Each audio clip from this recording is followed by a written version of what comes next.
They thought she was cargo, administrative fluff.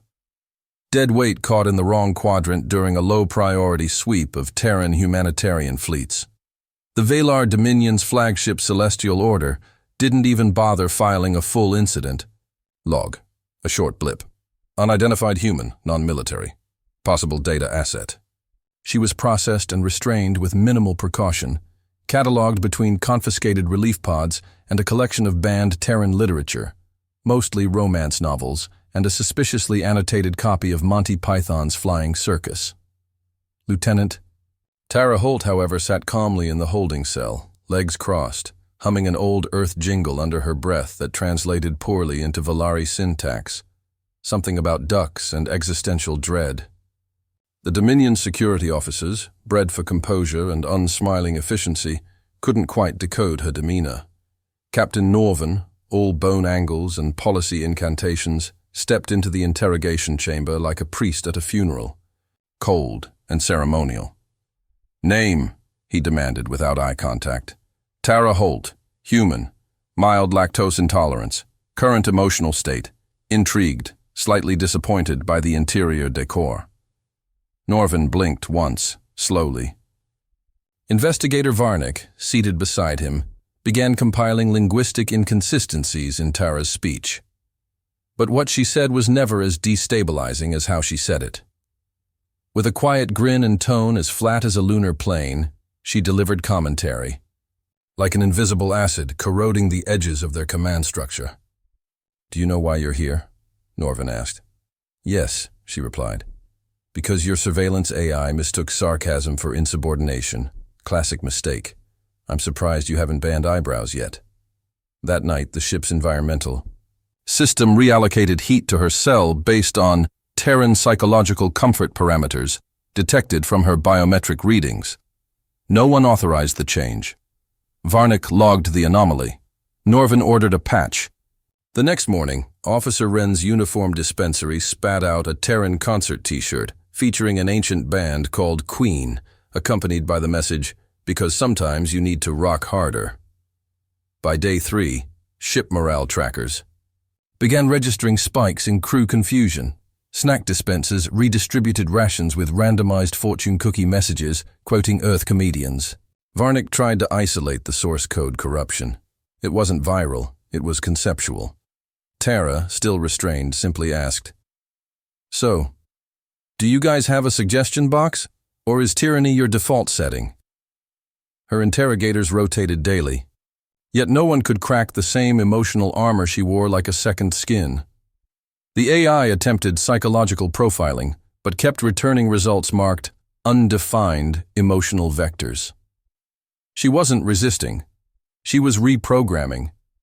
Not the code, but the people. Tara never asked for food, but always commented on the aroma of Dominion nutrient blocks like they were tragic culinary poems.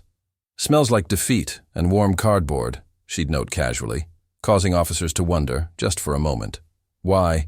They hadn't noticed before. Commander Norvin ordered complete sensory isolation, no more contact, no more questions, no more words.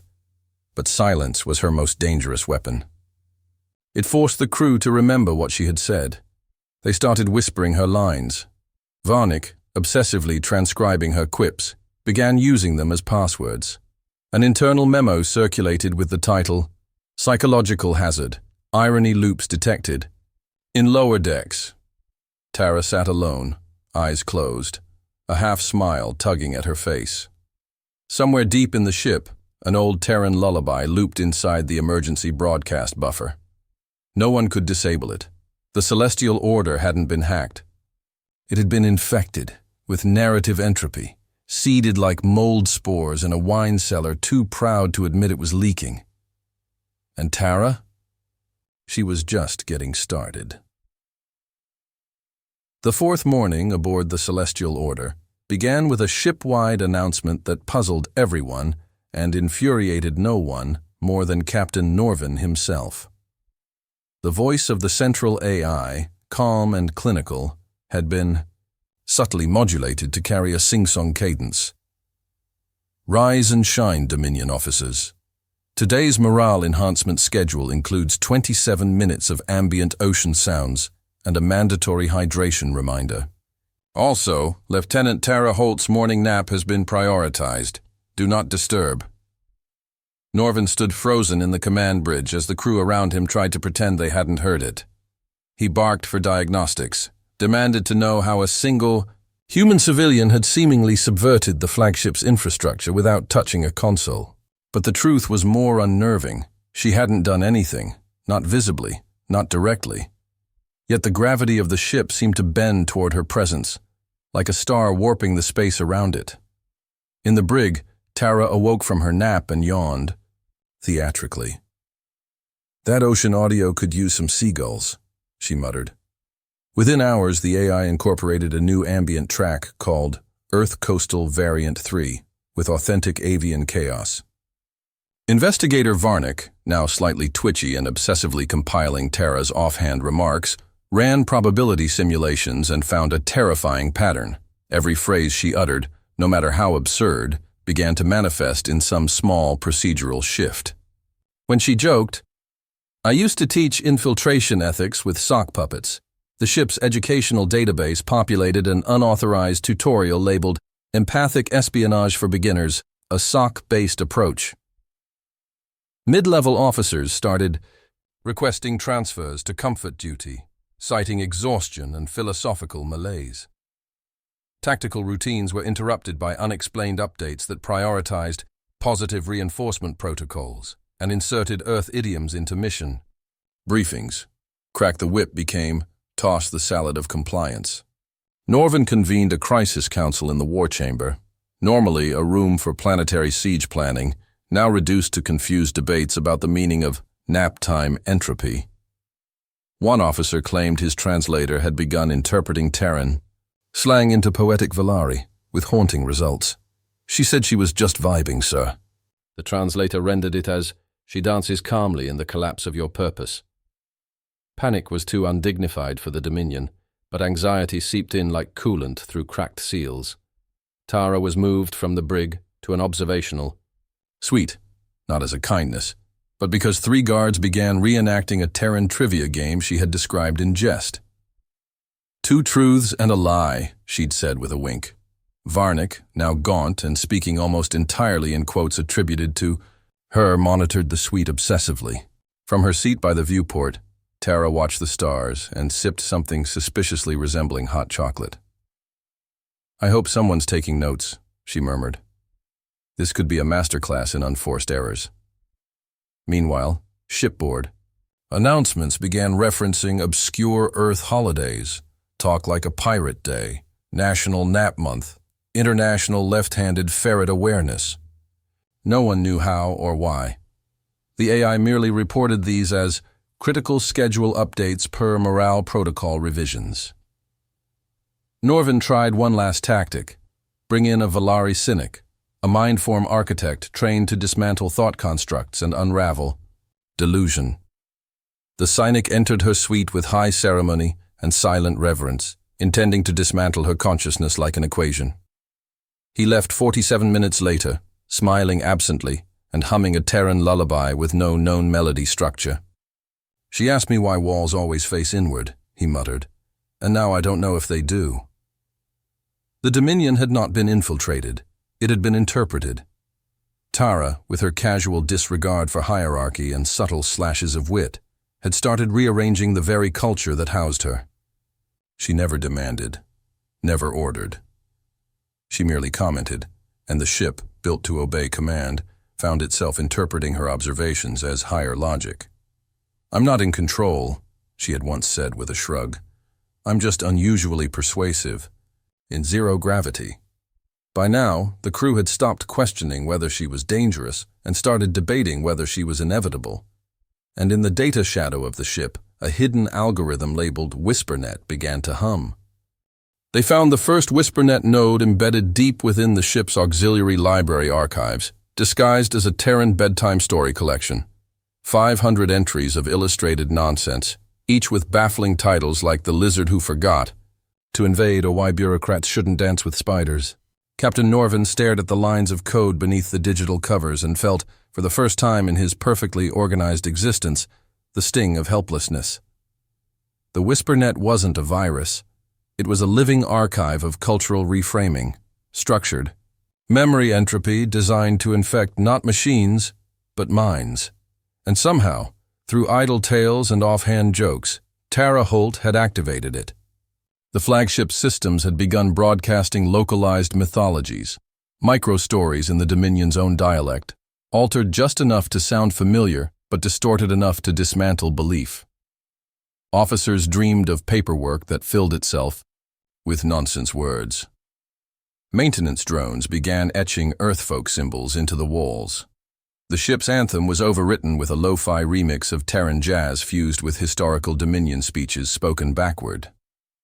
Tara, now fully ensconced in a private observation suite, retrofitted with a recliner, 3 plants, and a tiny waterfall, did not deny any of it.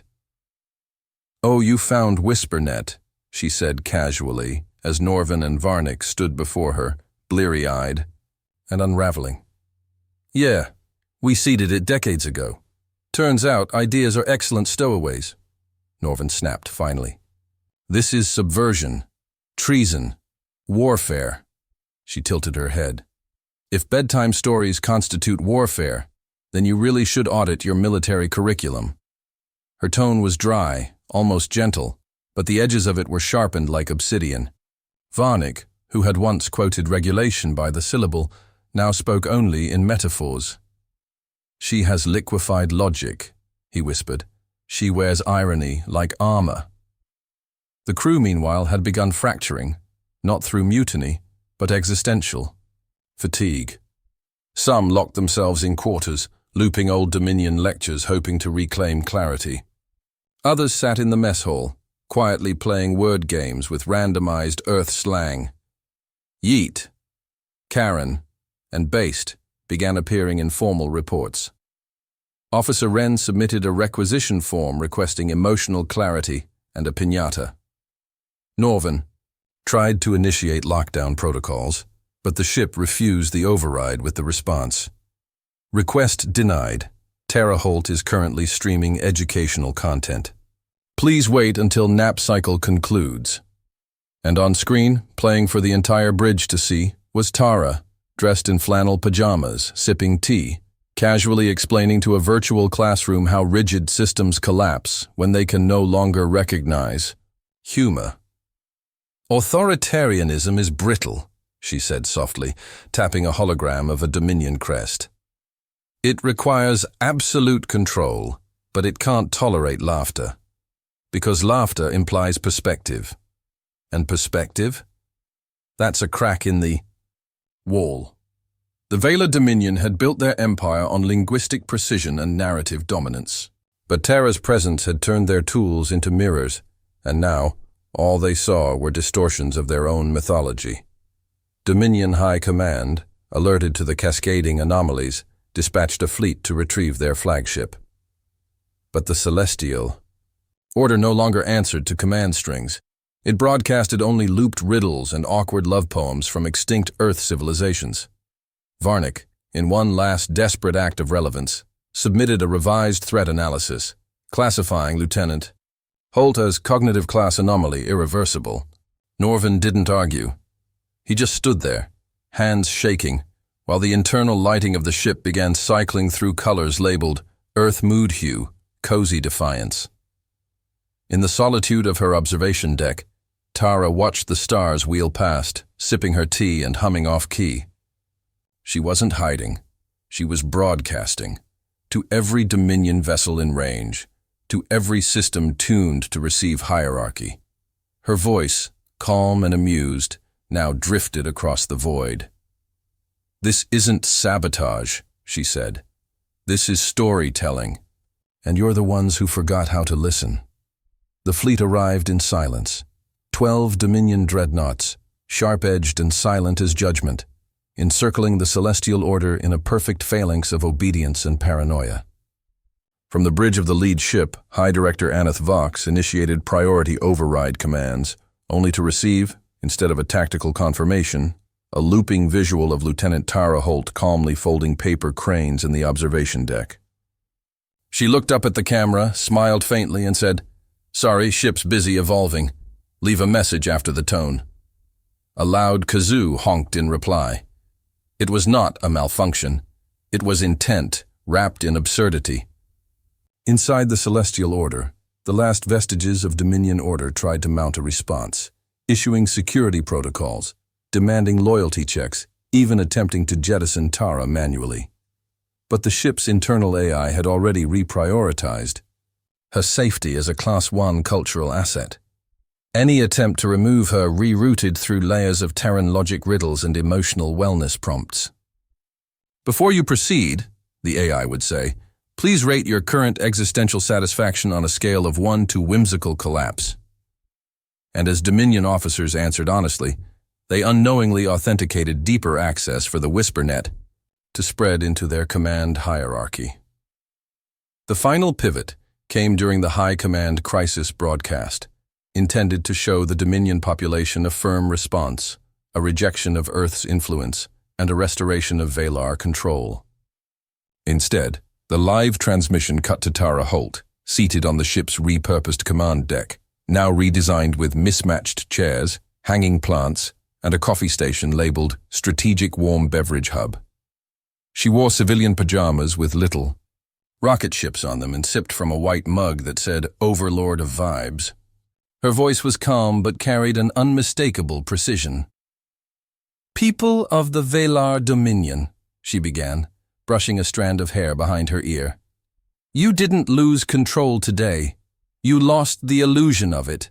The illusion that seriousness equals strength, that fear equals loyalty, and that control equals civilization." Behind her, Dominion schematics flickered with Terran annotations, arrows pointing to flaws in their societal constructs, not with weapons, but with theater reviews, sarcastic memes, and recontextualized footage of their most revered speeches being dissected by children. "Do you know what happens when you outlaw laughter?" she asked, her tone gentle. "You give it power. You turn humor into rebellion, and rebels into storytellers." And then the cameras, still locked to her stream across every Dominion-linked vessel, showed a curated sequence of atrocities, lifted from the Dominion's own surveillance records. But Tara didn't narrate them. She played them silent, letting the images speak. And then, over the silence, she whispered a single question. "Is this who you meant to become?" It broke something, not in one moment, not in panic, but in a slow, wide ripple of cultural horror. Across Dominion fleets, officers stood stunned as their mythologies unraveled. Some wept, some walked out. One ship broadcast its resignation. Another set its course for a Terran Alliance outpost, requesting asylum not from war, but from their own history. On the Celestial Order, Norvin sat slumped in a corner of the bridge, staring blankly at his hands. Varnick had stopped speaking, entirely, doodling Earth symbols onto his datapad. They weren't prisoners anymore. They were relics of a belief system unfit to adapt. Tara approached Norvin without menace, offered him a cinnamon roll, and said, "It's not the end. It's just your sequel. Maybe this one has better dialogue." The ship, once a symbol of Valar supremacy, was redesignated as the Museum of Failed Empires. It drifted through neutral space, welcoming visitors to learn how institutions fall, not by fire, but by irony. And Tara Holt? She was last seen walking out of the broadcast room barefoot, humming something impossibly old and beautifully human. Earth never confirmed her retrieval. They didn't need to. Her message had been delivered, and in every shadowed corner of the galaxy where fear still ruled, the whisper began again. This wasn't a takeover. It was a vibe check,